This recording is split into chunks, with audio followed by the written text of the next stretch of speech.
Une tente bleue dressée au milieu des décombres et de maisons en ruine.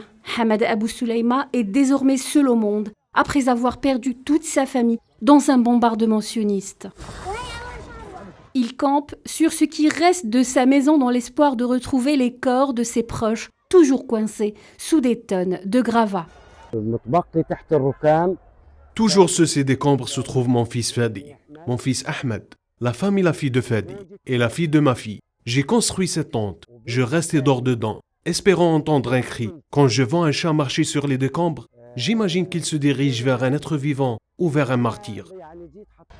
3 mois après avoir perdu sa femme, ses 6 enfants et ses 2 petits-enfants, ce Palestinien se demande pourquoi le destin l'a épargné. Il était en effet parti chercher du pain à 5 minutes de chez lui, quand le bombardement a eu lieu.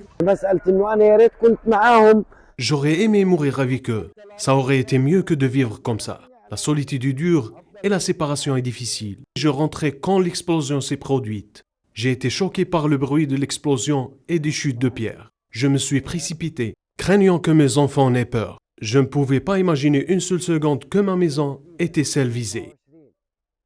Chaque recoin rappelle à Abou Suleyma les beaux moments qu'il a vécus avec les siens. Même sa voiture, réduite en tas de ferraille, revêt pour lui un puits intarissable de souvenirs.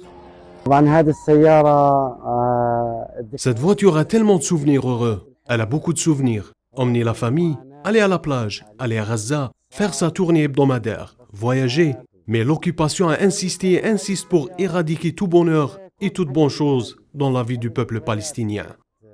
Malgré l'atrocité de la situation et la cruauté de la perte de sa femme, de ses enfants et de ses petits-enfants, Hamada Abou Suleyma restera à Rafah enraciné comme l'olivier ancestral.